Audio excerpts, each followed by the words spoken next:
This health innovation-themed episode of Advancing Healthcare Through Simulation is brought to you by Amedico and Health Everywhere Hub.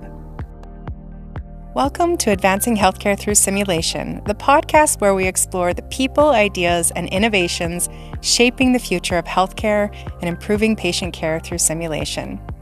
I'm your host, Lisa George, and in each episode, we connect with leaders who are pushing the boundaries of what can be achieved in healthcare, education, and system improvement.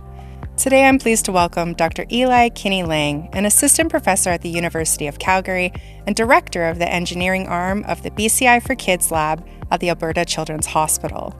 He has worked on translating brain-computer interfaces for children for over a decade, focusing on everything from pushing forward basic neuroscience questions to engineering new applications to implementing solutions in clinical environments. He has a strong interest in the user experience aspect of BCIs for children with complex needs, particularly how to make them engage through games and intuitive to use. So, Dr. Kinney-Lang, it's a pleasure to have you joining me on the podcast today. Thank you so much for being here. Of course. Thanks for having me. So to start off, you've described the brain-computer interfaces, or BCIs, as a new way for people to interact with the world.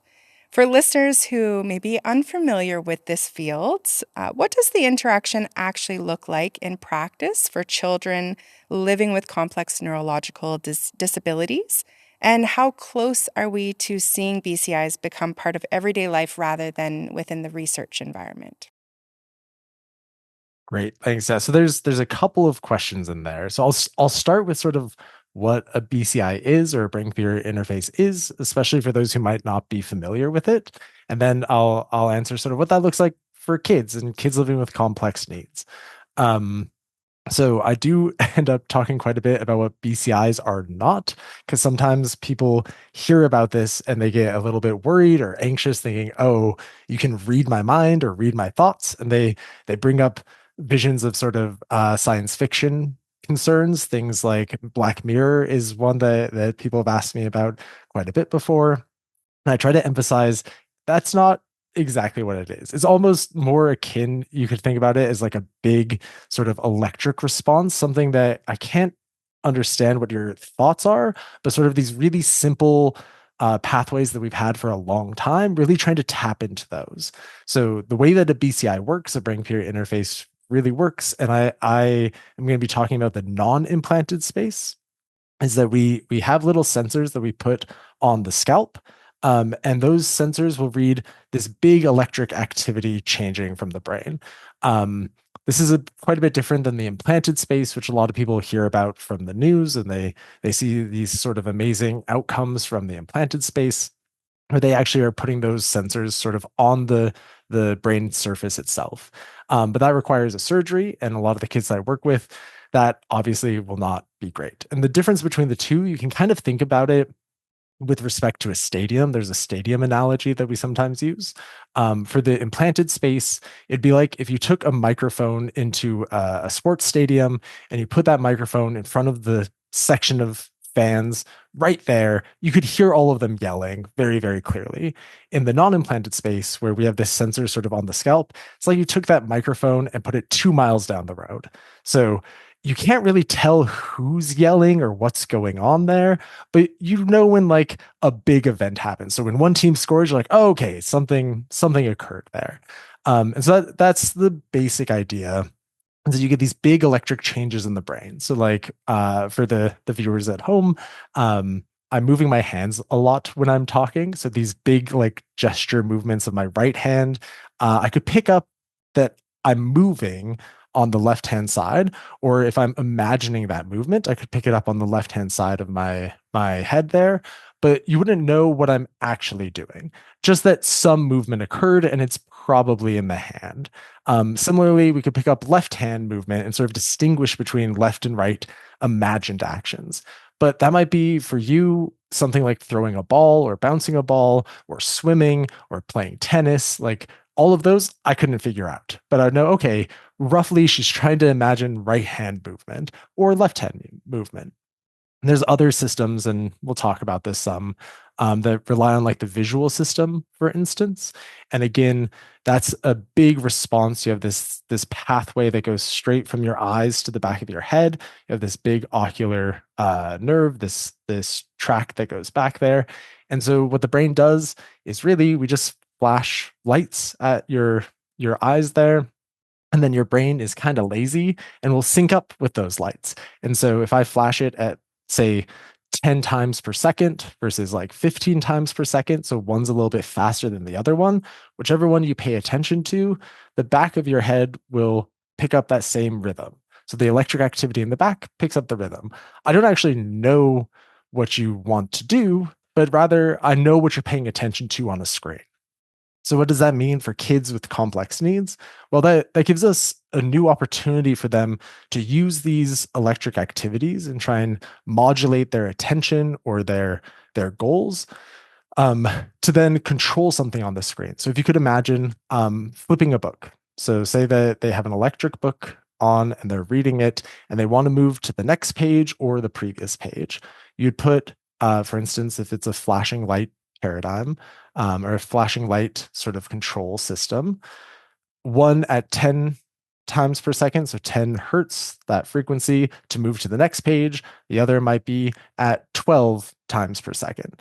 And so then I just look at the back there, and if their brain syncs up to this 10 hertz frequency pretty consistently, I'd say, oh, they want to move to the next page. And so that's really where these systems are right now, or these very, very simple ways to control it. And for someone who is able-bodied, that might seem exciting and interesting. But for some of these kids who are living with really complex physical disabilities and complex needs, they might not have a reliable movement that they can do. They might struggle with ways to interact with the computer reliably with their bodies. And so this actually helps bypass that body and just use their brain, which is oftentimes quite intact. They're very smart and funny kids, and I love working with them, to be able to actually control things and do things like turn on a blender to help with cooking, or move a power wheelchair, or express themselves through painting. So lots of opportunities there. Last part of the question, I think you said, is how close are they to becoming part of everyday life? Yeah, I feel Is that like the correct? way you described this, for myself, the lab side in me thinks that it kind of compares those little sensors that they use to do an ECG. And in my Hmm. experience with that, I know those are very short time use, and might not always get good contact on the skin, that kind of thing. So I'm imagining, like, does that have an impact on kind of the everyday use and long-term use, maybe? Absolutely. An excellent question. So, yes. And there's a there's a whole soapbox that I can go on that I'm happy to talk about. But you need those sensors to have good contact for sure. And one of the things that I always joke about, and I will say here as well, is I feel like a lot of these EEG devices have been made by bald white men who have never considered different hair textures or hairstyles or anything of that sort, which then will affect how that contact quality actually can read signals from the brain. My wife has very, very thick, curly hair. And when I've done different like work with her, she always comes in as a subject periodically to try out different applications. It's actually really hard to get the good contact quality with her without something like a gel, because of this different hair texture. And so then that creates this trade-off now of hair texture and style actually makes a huge difference to be able to use these sensors, like you're saying, that are sort of dry and just sort of work without needing a gel or something else to bridge that gap from the skin to the sensor through the hair, which then leads into, okay, well, if you need a gel, that's extra burden on the families potentially. And so that creates this loop of what is the best trade-off here of higher contact quality so that the thing works better, but then an extra burden of having to wash gel out of the hair, making sure that all of that sort of is taken care of. So it's not simple. And how far is it from translating to everyday life? it kind of depends. I think there's some really simple systems that we can get that we are exploring at use at home. We have a project about BCI at home use, but these are very, very simple headsets that can only do really maybe one thing at a time versus some of the more complex ones that we've shown with adults. Those we're still trying to transition out and trying to find that balance of what would work really well for a family and a kid. And I think the answer is really that there's no silver bullet. There's nothing that's going to work really, really well for everybody. And it's really taking it each person at a time. So many unique characteristics and considerations, I'm sure, that would really be difficult to implement a widespread application, like you were saying. That makes a lot of sense. So, one of the defining aspects of your work is the focus on inclusion in BCI design. So, why has pediatric participation historically been overlooked in research? And what changes when systems are intentionally designed around children of different ages, developmental stages, and abilities? Yeah, that's a great question. So that's the other soapbox that I I like to be on and talk about quite a bit. So kids are often forgotten about a lot. And part of that is that designing things for kids is actually really hard. I love it because kids are super brutally honest. So like I'll give you a story real quick and then I will answer the question, I promise. But when I first joined the Alberta Children's Hospital as a postdoc. So that's a postdoctoral scholar ahead of my position now. And we were building up this BCI for Kids program. I got to work with a young boy, and I was so excited because I would see them every week, every couple weeks. I would come in and work with this 10-year-old who was excited about gaming. And I love games as well. He was really into Mario. He is a huge fan of it. And during my time, I was like, I'm going to build him like a little fun thing to play while we're getting the BCI headset set up because it's something that takes a little bit of time to calibrate, get things, and he's usually bored. And so I was like, I'm going to build him like this little memory game. And I remember I spent like, I don't know, a month of just like here and there time in my research to build it for him. And I showed it to him, and he was like, I hate this. I don't like that. Like, why do I get points for anyone but Mario? I just want to find Mario. And it was great, like brutal feedback. And I was like, okay, cool, cool, cool, cool. Let's go back to the drawing board and go with this.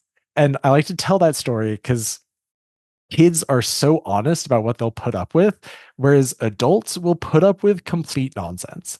So, one of those systems in the early days when I was working with it was this rehabilitation system where you have to imagine opening your right hand and imagine opening your left hand separately.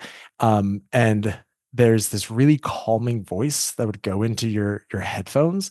And for 10 minutes, all you would hear is open right and then like a 10 to 15-second pause of silence and then open left just on repeat for 10 minutes. And I would watch children fall asleep trying to do this thing because there was no real engagement or like ability to focus on that because me as an adult struggled for that 10-minute calibration space.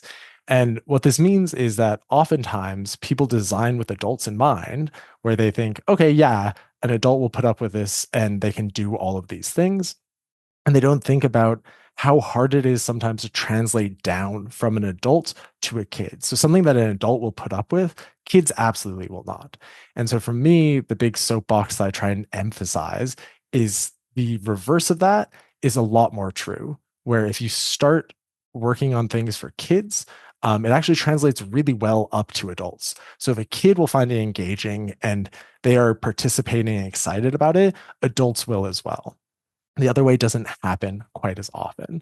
And so, what really changes here is trying to put that sort of universal perspective of how do you make things that translate well across ages that can sort of like scale up in difficulty, in understanding, in like approach for each kid and make it intuitive so that younger kids could use it. means it's intuitive for an adult to use as well. And then that can change as well as the kids get older. So you can start to introduce more complex things and complex uh, examples. And the last example that I'll give of this that I think is a really clear one to me is that in the BCI world, communication for through brain-computer interface has been huge, and it's almost been exclusively looked at from an adult viewpoint. And you know this because so many of the papers on it are around spellers. So they take a keyboard, a virtual keyboard of one way or another, and they change how you interact with the spelling system. But at no point does it actually look at this assumption of literacy that underlies it, because it says, oh yes, an adult who has used a QWERTY keyboard constantly throughout their life, they know where these letters are located on a keyboard. So if we do a virtual one, this is what it could look like. And it has this underlying assumption of spelling capabilities that as you start to move lower, even able-bodied young kids trying to use this system struggle just with that spelling component, let alone anything else about the interface. But if you reverse that and you make something that a young kid could use for communication that's more intuitive, that translates really well up to adults. And there's nothing stopping you then of adding a speller into it, if that makes sense. AMedico is the Alberta Medical Device Innovation Consortium, a pan-Alberta network of researchers, industry partners, and community members working to address the need for tailored healthcare technology solutions and interventions poised to reorganize, reinvigorate, and redefine Alberta's medical device sector. Health Everywhere Hub is Alberta's digital health hub, uniting programs, experts, and resources to accelerate the commercialization and scale of e-health and m-health technologies. Both initiatives are supported through the Major Innovation Fund, led by the Alberta Ministry of Technology and Innovation, which enables strategic investments to strengthen Alberta's innovation ecosystem. So through BCI for Kids, you're helping translate advanced neurotechnology into real-world impact. Can you share an example of a moment when you saw a child or a family experience a meaningful breakthrough using BCI technology? Sure. There's a lot of them that I would love to talk about. That's always been one of the best parts about sort of working with the family so closely. So one of the core tenets of the BCI for Kids program is really trying to center the families and the children and their goals as what drives the innovation and the aims of what we're building. And I'll say one that always sticks in my mind, partly because there's a nice little video of it that I like to show off at different conferences because it always warms my heart. Was that there was a young boy who had quadriplegic cerebral palsy. For those who are not sure what that quite means, it means that he doesn't have good control of any of his limbs. So it affects his arms and his legs. And he's a very, very smart young boy. And he could communicate effectively with his eyes. So he would communicate yes and no really well with his eyes. So he was on grade level, very funny. He had a huge personality. But when it came to him being able to move himself independently in the world through his power wheelchair, that was struggling because the control options were quite limited in terms of what is there. So sometimes with power mobility, there might be a joystick or some manual movement to help move things like the power wheelchair forward or left or right, etc. But he hadn't had a lot of success with that independent movement. And so we had hooked up a very simple BCI of just sort of on off to his power wheelchair, to a little trainer base to see if he could just move it forward independently. And so his mom was riding on this base right next to him, and we can see him turn on the power wheelchair and just drive forward, and a huge smile came across his face because he's just so excited to be able to independently propel himself forward. And it's just fantastic. And so he worked quite a bit on skills like that and really was quite excited about that sort of new step in independence. And that's where to your point of what was a moment, sort of seeing that come together where both him and his mom were very excited about him being able to move independently for the first time. It was just amazing. And later on, I'll talk a bit more about some continued power mobility work that we're doing through the AMedico group here in Alberta, the Alberta Medical Device Innovation Consortium, I believe is the whole thing. But that's sort of following up on those initial steps into more, again, independent movement space. Oh, thank you for sharing that. That must be such an exciting moment to be a part of a witness and a huge impact to their, daily life. Absolutely. Yeah. So, I want to talk a little bit about your work and the intersection with biomedical engineering through gaming and BCI games. How can gaming environments accelerate innovation in neurotechnology while also supporting engagement, motivation, and social connection to children?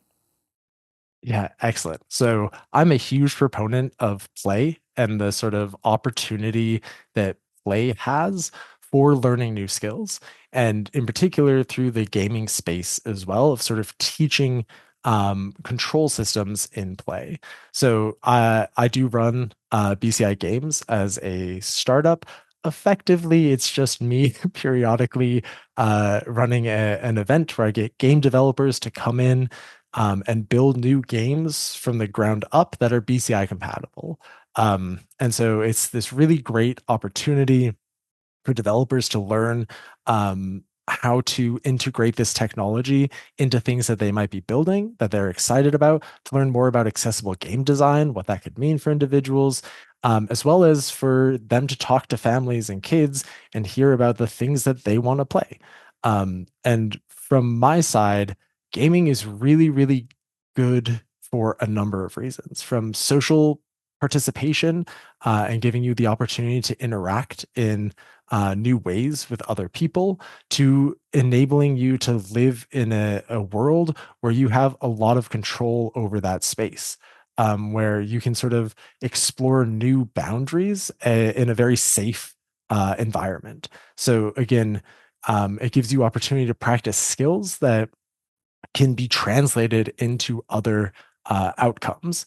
And I talk about this quite a bit, but the number one desired requested thing from the kids that I've worked with is to play games. So families often look at communication and power mobility, so like independent mobility as their preferred things to do. The kids want to play games. They want to play with their siblings, they want to play with their friends, and they're really excited about that space.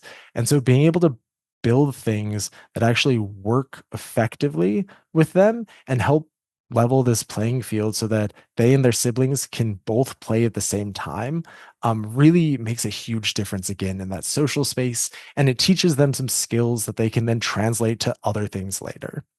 I'll say I just had a amazing student.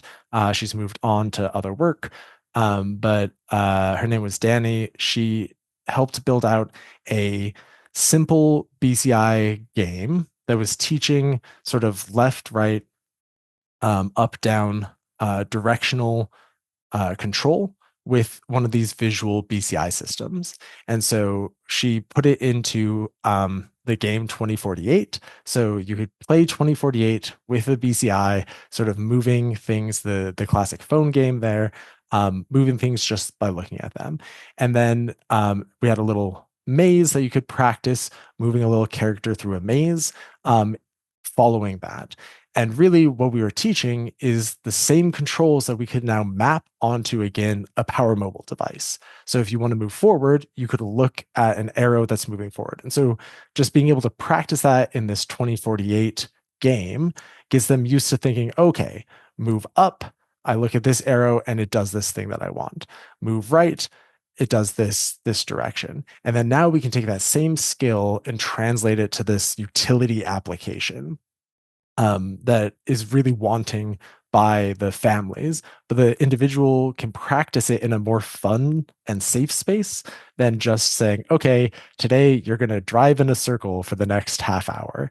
if that makes sense, which is fun on its own, full disclosure. But But this is a great way of being engaging long term, right? Like, yeah, think about practicing a sports, taking shots. There's got to be some way to motivate and continue to want to participate in that. So, exactly. And really to not undersell that social connection piece, because one of those big things in mobile gaming with phone games, it's why Wordle took off, I would say, is that people wanted to share how they did a given day, what they were able to do, how effective they were. And it was really approachable for many people to play. And then also say, look, I got it in two guesses today. How did you do? And that sort of social connection piece. yeah, which is huge. Well, that's great. So you spoke a little bit about a medico, and a large part of what they do and emphasize is the collaboration across healthcare, research, and industry. So how have partnerships with organizations like a medico helped bridge the gap between academic innovation and technologies that can genuinely improve everyday life and for children and families? Yeah. So the nice thing about working with a medico or other groups like this is that opportunity to connect and bump into individuals who have just a different viewpoint on the kind of work that you're doing. So some of the outcomes, again, we try and center the families and the goals that they are excited about, but I might have a very specific direction where I think, ah, yes, this is the best way to explore power mobility or explore some approach. And what's nice to work in these bigger consortiums is that you can bounce ideas off of other people who might approach it from a very different direction. So this technology is really, really interdisciplinary, transdisciplinary, and it brings together things from electrical engineering and mechanical engineering to computer science and software development to occupational therapy and speech language pathology. So, all of those wrapped in questions around neuroscience and child health and child development. So, getting opportunities to sort of bridge that gap across these different spaces is really nice. And being able to hear from different experts helps improve the entirety of that space. Because at the end of the day, what we are trying to do is bring this forward and move the whole field forward into real world applications. And it takes this sort of united front across these different disciplines to move forward. And that includes connecting with industry folks, people who know how to scale that up beyond research into the next space as well. And getting the opportunity for me to learn about how to do that as well. How do I support moving into the industry side if we want to try and scale outside of research labs or clinical environments? As well as I'm sure that a lot of what you're working on is applicable in other components. So just have more access for a broader audience, right? And users. So that Yeah, absolutely. so Possibility Neurotechnologies emerged directly from BCI for Kids program. What have you learned about translating pediatric neurotechnology research into commercial innovation while still maintaining that strong focus on accessibility, inclusion, and family-centered design? Yeah, amazing.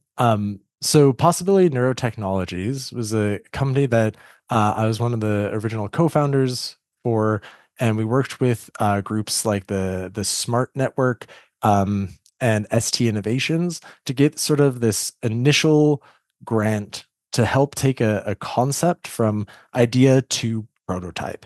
And that's when I was most active, sort of supporting them and building out this idea to prototype with a couple of other individuals. And what that really helped us learn is what does this pathway into scaling commercialization actually look like? And so it did come as a spin out from BCI for Kids. And it was really, again, focused on can we take a very simple BCI system and get as much out of it as possible? And what does that impact look like for real families? And they have gone on, I'm not as closely working with them anymore. I still consult periodically, but they've gone on to do some really exciting, amazing stuff. And the space that again now I'm really driving that same sort of viewpoint in is the gaming space. So with BCI games, I'm trying to take that same viewpoint of how do we bring this accessible view into gaming so that anybody can play games because everybody wants to, everybody's excited about it, and they should be able to with as minimum barriers as possible. And so, how do we actually scale that and innovate that? That's the space that I'm working in right now in gaming in particular. And there's a lot of excitement on how to make games more accessible and interactive digital media more accessible. And I think BCIs are a really great starting space. And I'm hoping to serve somewhat as a bridge there for children and families who might be affected by this to help them get the opportunity to connect with developers and for developers to really think about these kids and families that they're developing for. So they aren't just thinking, oh, this would be an add on down the line, but really, how can I make an experience that would work well for a individual who has sort of different abilities and different needs and it be equally as engaging for their able-bodied sibling or friend. And so that when you create these games and these gameplay loops, what are ways to make those sort of effective for both parties so they can both be engaged and say, yeah, I had such a good time playing that with you. I can't wait to play the next thing. And so I think really some of those early forays into commercialization has helped me recognize where we can scale it and what industries are ready for that scaling to happen. And I think that from my side, gaming is the next big industry that is excited about accessibility and really, I think, wants to meet families where they're at. Yeah. Well, that's really exciting to hear more of that universal design approach being implemented so widespread from the sounds of it. So, Yeah, if you ever want to learn more about it, I am happy to share a bunch of resources on there's some really cool work being done again in that yeah, universal design, inclusive design, how to make games accessible not just from like cognitive viewpoints or low vision players, but from players who might have physical differences or limb differences, like lots of really cool stuff going on making this more inclusive for everybody across the board. I would love to hear more about that. I will have to follow up with you to check into some of those Absolutely. things. So, as you look ahead, let's say over the next decade, even, what excites you most about the future of pediatric neurotechnology, whether that's the smart EEG systems, AI enabled assistive devices, gaming applications, which you spoke a lot about, or entirely new ways for children to interact in the world through BCIs? Yeah, it's a great question, and there's a lot that excites me. Obviously, the gaming side, I have a personal interest in that I quite enjoy. I'll say what excites me about the field as a whole is that more people are starting to consider kids. So there's these big initiatives to really try and make things more accessible for children and really view kids not just as like tiny adults. So in the past, sometimes we think, oh yeah, the kids thing is just shrink it down, make them a tiny version, and that's enough. And it's really exciting to see that across the board, there's a bigger push to include pediatrics in the viewpoint and include thinking about how systems can work across the lifespan.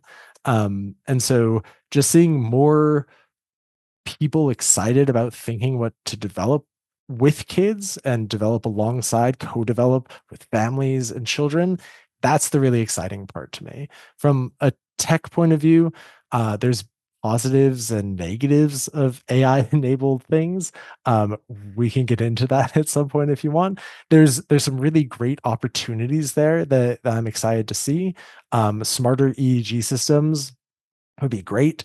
I think that there's such a big push of I think trying to really rethink some of these dogmas of designing for adults that we really need to take another look back to how can we design things effectively for kids? Because again, just making a smaller headset doesn't mean it'll work better for the child. You have to think about a lot of other things for it.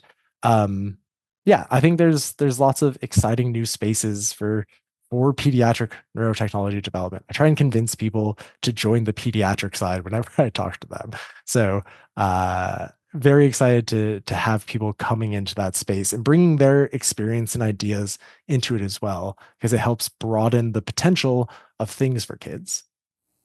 Well, I'm imagining that you have no shortage of work ahead of you. Just what you've described, in the short amount of time that we've had today, I feel like there's a lot of possibilities to apply this learning and your experience in other areas.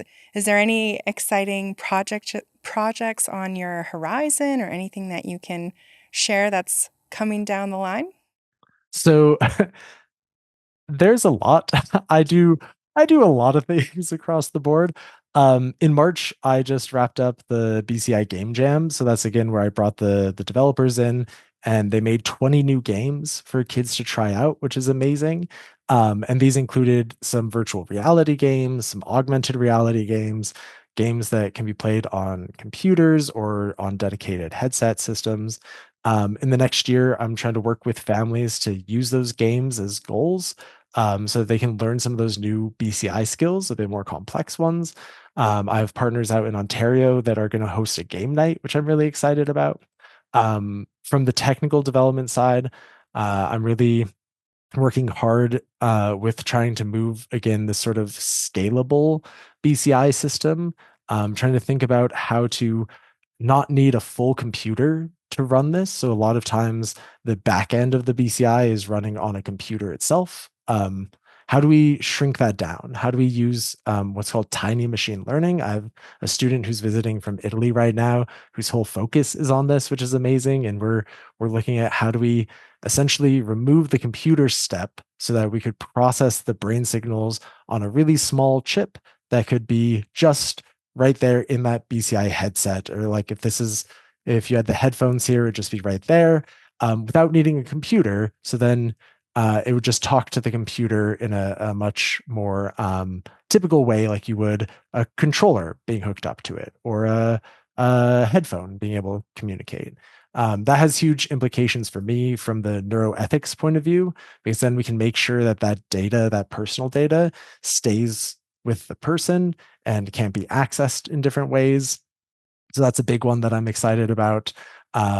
There's nice opportunities. I have another student who started with me, who's a graduate student.